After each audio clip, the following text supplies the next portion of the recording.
Um, Holy shit. Ah, phew. This is only gonna be short. This was an amazing thought that just came to my head because I posted something on Twitter, asked a range of people from the Rwby community. I asked everyone from Murder of Birds to Fat Man Falling, Raymond, Dashi, and all that. I asked Vex Viewer, Adele, asked all different people. I was like, do you think that there's a badass character in Rwby? You know, that type of character that whenever they show up on screen, their presence alone gets the people at home hyped to shit because they know what they're capable of. I'm talking people, if you've watched Bleach, there's Kenpachi. Despite all the captains, like all the captains are badasses in their own right. But Kenpachi's a badass because he doesn't have special powers. He's just that stinking strong naturally. And to make him even more badass, he has a friggin' eye patch that's literally sucking like his chi or chakra or spirit energy. It's literally draining him. That's how he keeps himself weak enough to fight the enemy. Because if he was at full strength, he wouldn't enjoy the fight. That's badassery. Just Madara. A lot of people from Naruto get that. Might Guy. Every time we see any form of the eight inner gates, like the sixth gate, the fourth gate, anytime they power up, fucking badass shit happens there. Alucard from Hellsing. Anytime this idiot's on the screen, the whole anime, Hellsing's whole anime is him being a badass. It's more a journey of Ceres becoming a stronger and stronger badass over time. That's how you view Hellsing. It's badassery, and I'm like, Ruby's missing that, I reckon, because I think what drew a lot of people to Adam Taurus in the beginning, he's a badass.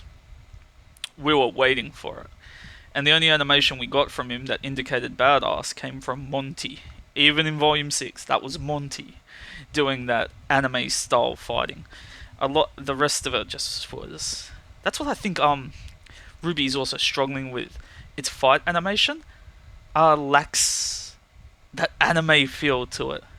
It doesn't, like, even the Ironwood. I know I'm getting off topic here. I'm really getting off topic. Even the Ironwood and shit, bloody thing.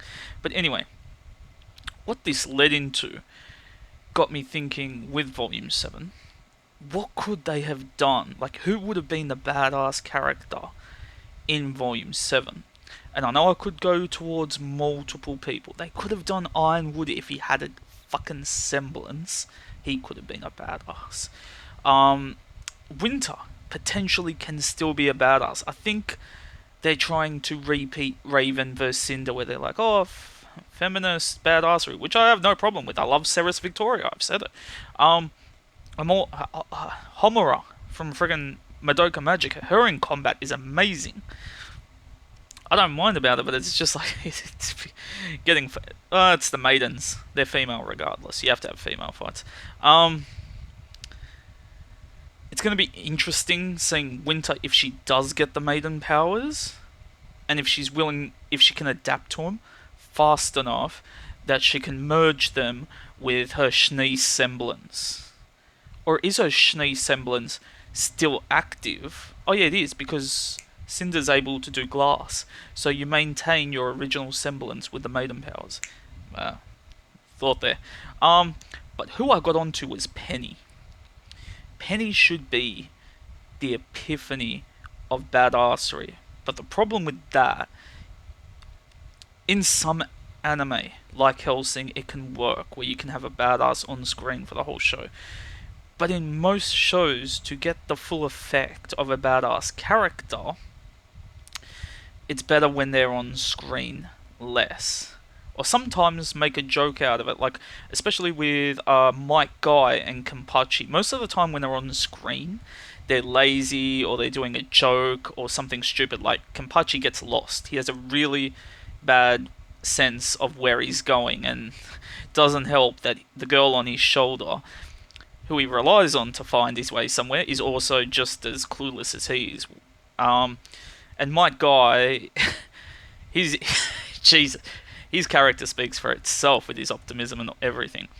But they're jokes when they're normal. It's when they get serious that you see this badassery come out. And I'm like, they could have pulled that off with Penny, but to really, this is my idea.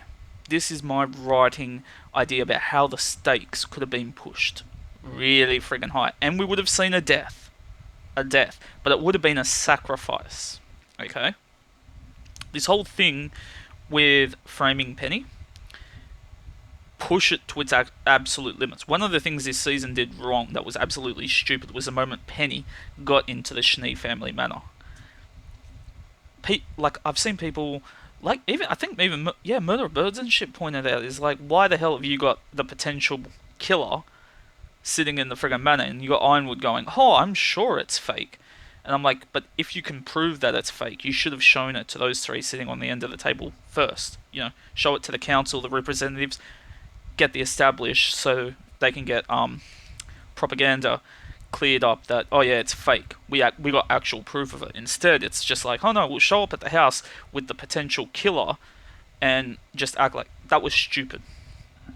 What should have been done in imagine if they couldn't prove that it's faked. This would give actual credit to Watts.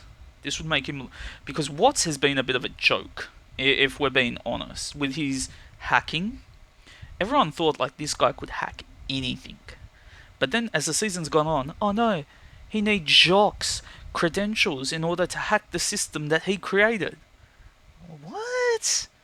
Really? You know, his whole dramatic and then next minute, no, I need to rely on other people to get shit done. I'm like, that kind of killed Watts a bit. He's very limited on his hacking. He's like an amateur hacker.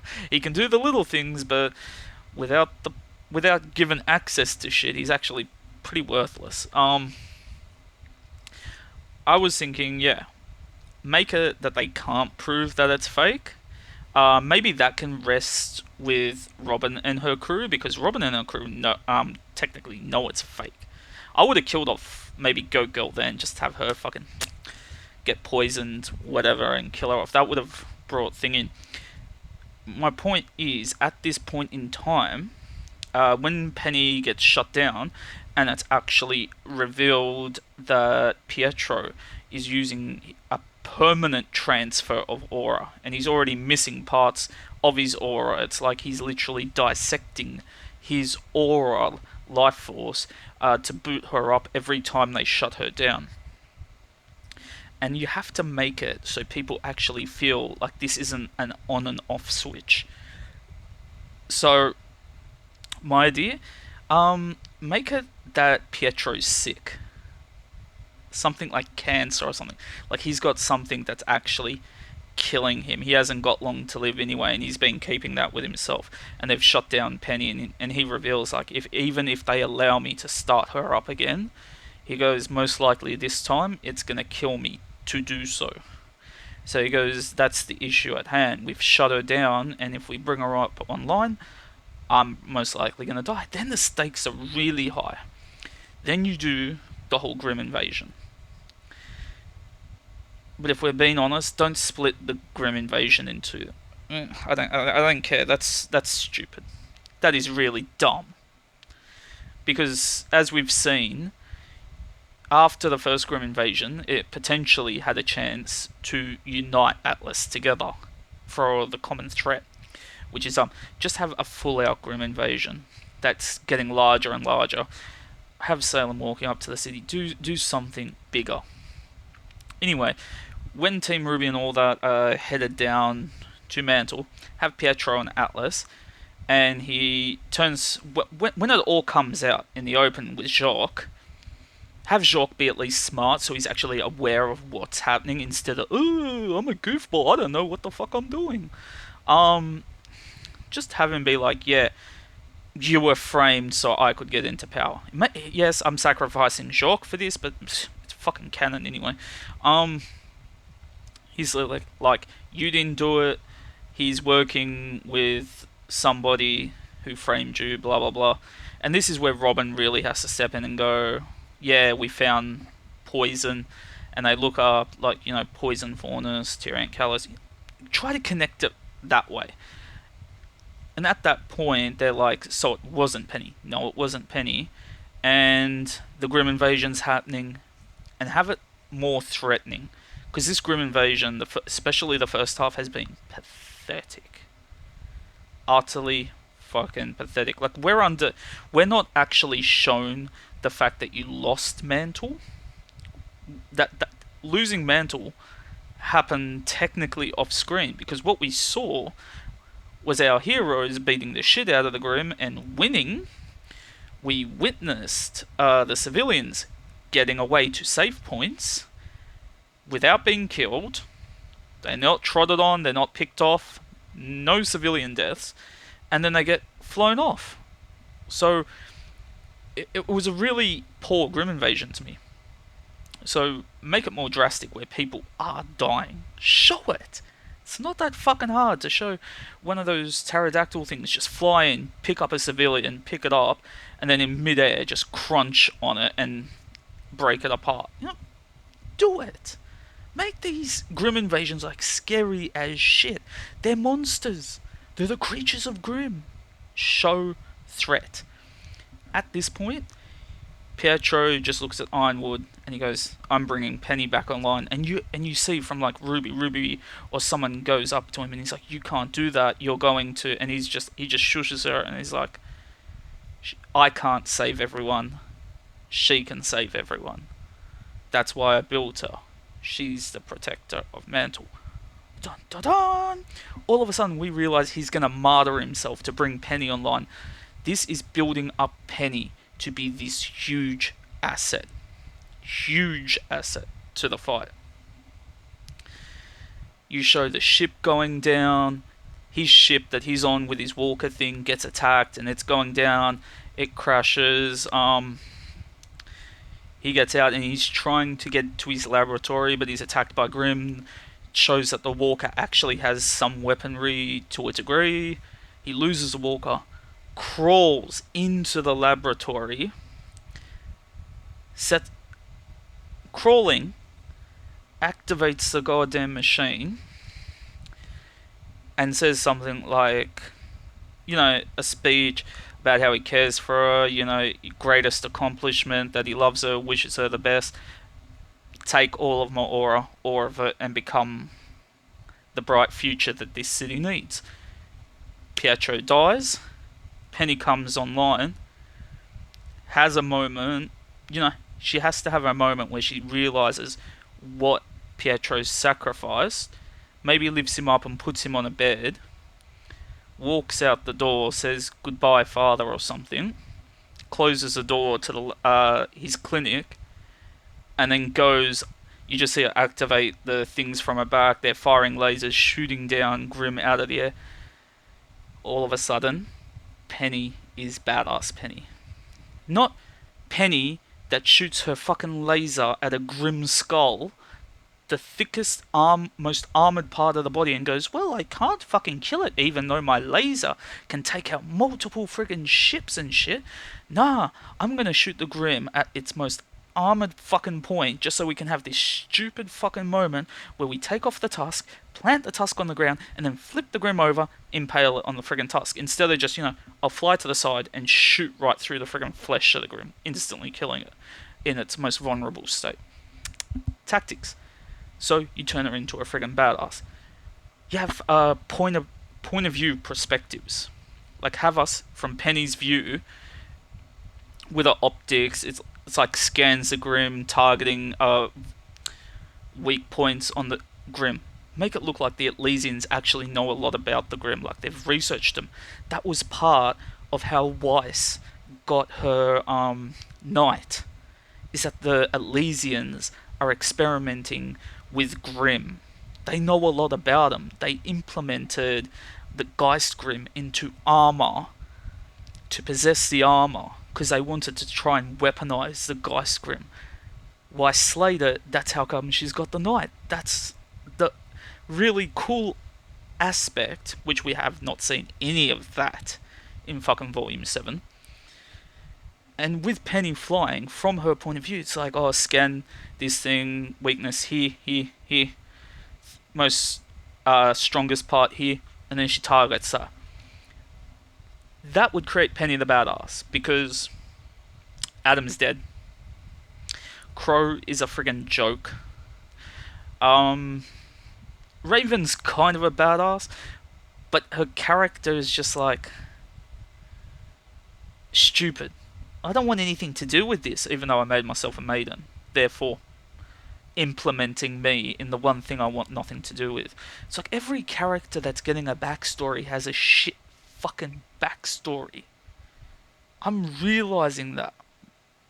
Adam's backstory is never fully explored. Raven's backstory, as far as we know, is garbage. What's backstory? I joined the Ultimate Evil because I didn't get a promotion.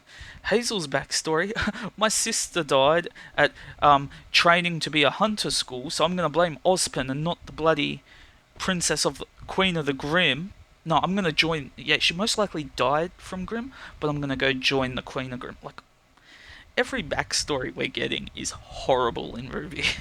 So I'm just like, I want. That's just my idea on how you could create a badass moment. You got the martyrism, you got the story, you got the relationship.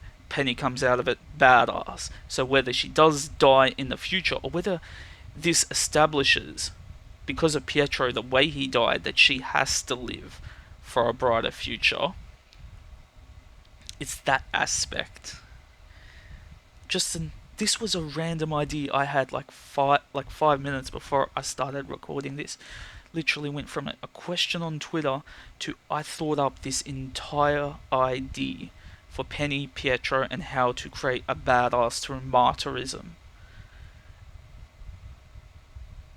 This is it. One credit I will do.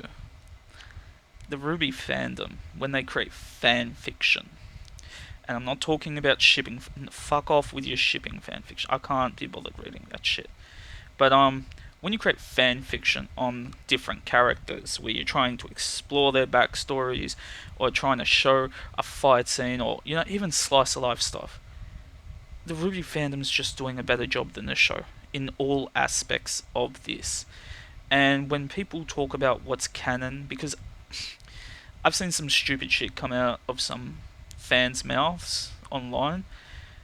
The funniest one is second degree canon. This is what I actually heard of somebody. Everything in the comics and manga is second degree canon unless Rwby says it's not canon. I didn't even know second degree canon existed. It's like it's either canon or it's not. I'm not a big fan of look at it this way: My Hero Academia, right? Anime, manga. Don't you friggin' say My Hero Academia is great. Just say the anime's great, and then reference the manga. Don't you fucking dare. If something goes wrong in My Hero Academia, but it's explored further in the manga, and they've just cut it out of the anime, like cut out a scene, which they did recently. Give an example: Night Eye on his deathbed gives a speech about how his powers could be wrong due to like conscious and subconscious doubt that he has.